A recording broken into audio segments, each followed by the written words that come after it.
পাশে যে কিছুক্ষণ দেখবে আমার চেহারা আর তোমার সময় পাবে জানো এক্সামিনেশনের সময় পাবে 3 মিনিট 3 মিনিট 3 মিনিট অনেক সময় ঠিক আছে তো তুমি যে চোখের দিকে তাকাবা বুকের দিকে তাকাবা মানে একটু বসবা তুমি দেখলে যে চেস্ট মুভমেন্টটা কি ঠিক আছে ওর পায়ের কাছে যাবা পায়ের কাছে যে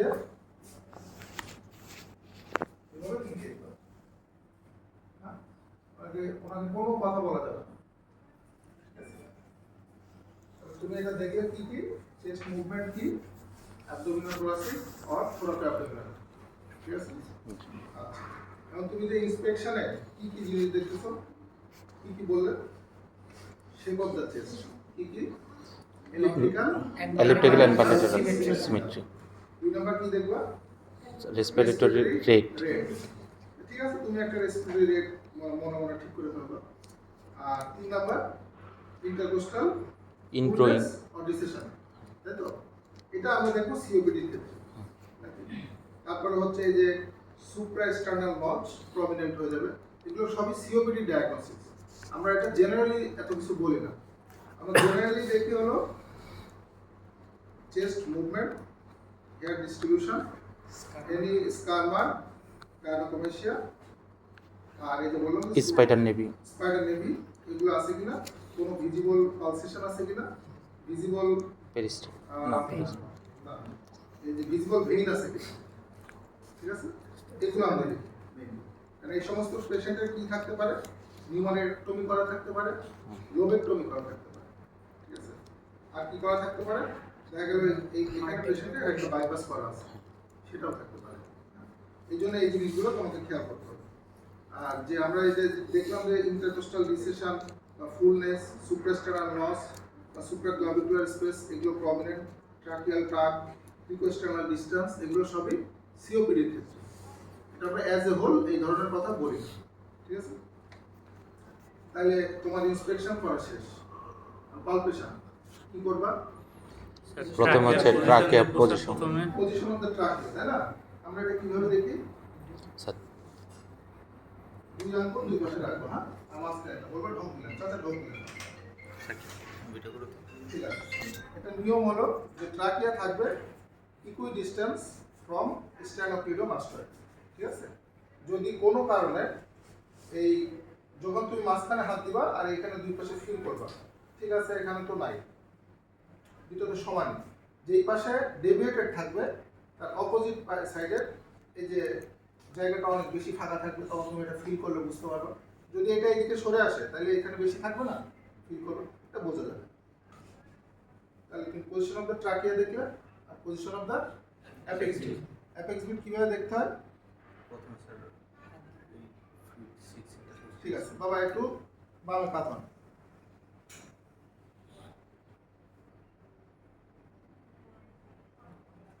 তাহলে এখানে তুমি একটা লোকেট করলে যে এইখানে তোমার অ্যাপেক্স বিট আছে তাহলে তুমি সেকেন্ড থার্ড ফোর্থ ফিফথ ঠিক আছে এটা একটা অ্যাপেক্স বিট তোমার এটা খুব বেশি মাপার দরকার আছে কিনা রেসপিরেটরি সিস্টেম এক্সামিনেশনে আমার জানা নেই ঠিক আছে এক্সপিরিয়েন্স পরীক্ষা এগুলো মাপবে এখন তোমাদের থার্ড ইয়ারে এটা লাগবে বলে আমার মনে হয় না তুমি location position of the apex beat and position of the trachea এটা লোকেট করতে পারলে এবং এটা ইন্টারকোস্টাল স্পেস থেকে দূরে যদি মন চায় এতটুকু ডিস্টেন্স মাপে নিও হ্যাঁ তাহলে তোমাদের আর কোনো কনফিউশন থাকবে না তাহলে position of the apex beat দেখবে হ্যাঁ তারপরে কি দেখি ভোকাল ফ্রেমিটাস তাহলে কিভাবে দেখি ভোকাল ফ্রেমিটাস কিভাবে দেখি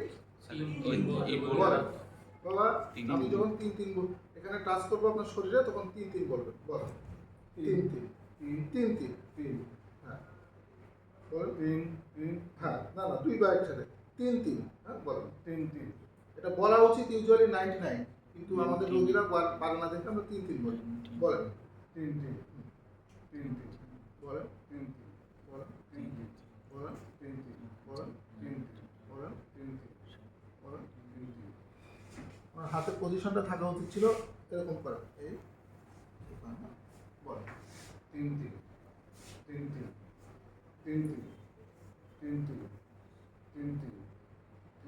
ঠিক আছে তাহলে তোমরা দেখলাম ভোকাল ফ্রেমিটাস তারপরে কি দেখবা? Chest expansibility. কিভাবে দেখেন? স্যার টোটাল থেকে স্যার সিমেট্রিক্যাল দেখে স্যার টোটালটা স্যার ফিতা দিয়ে sir at the level of nipple নিপলে দেখতে পারি। ওটা মেজার করবো। হ্যাঁ আরেকটা হচ্ছে করবো হচ্ছে তিনটা জনে একটা হচ্ছে স্যার আপার ঠিক আছে, এখন দেখো হ্যাঁ, এই যে এখানকারটা খুব ভালো দেখা যায় না বাবা, শ্বাস নেন।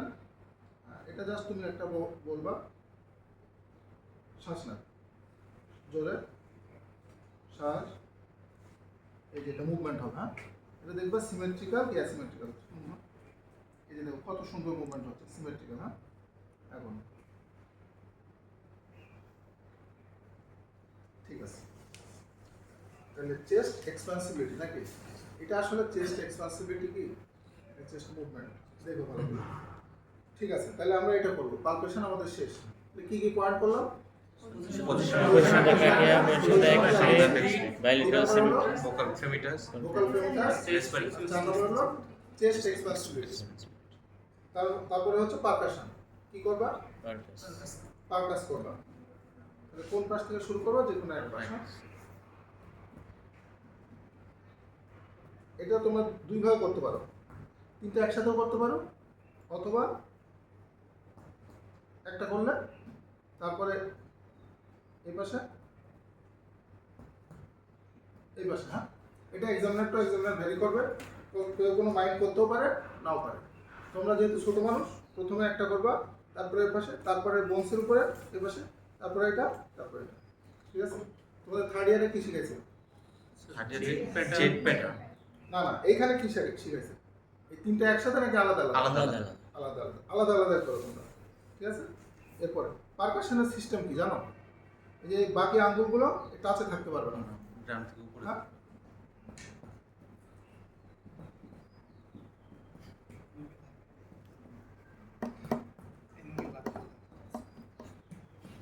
কোন জয়েন্টের মুভমেন্ট হবে?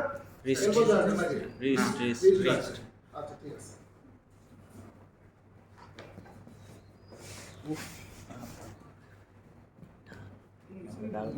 Four to six intercostal space নাকি? তাহলে পারকাশন হলো। এখন অস্কালটেশন। অস্কালটেশনে কি করবা? ইয়াস,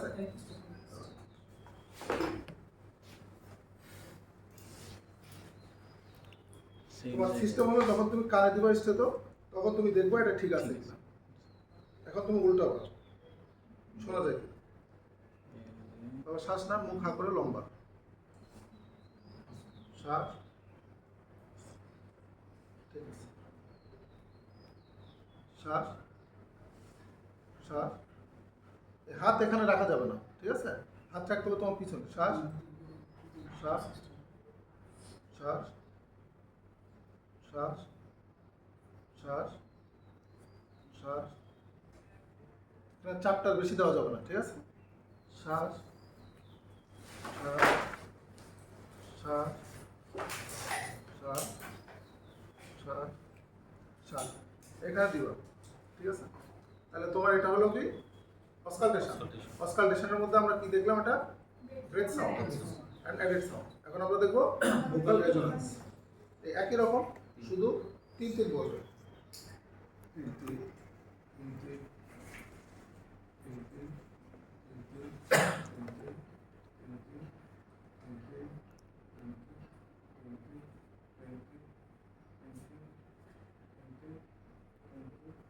তিন।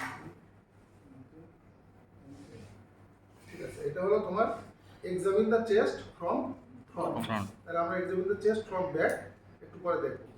তোমরা দু একজন ফলো।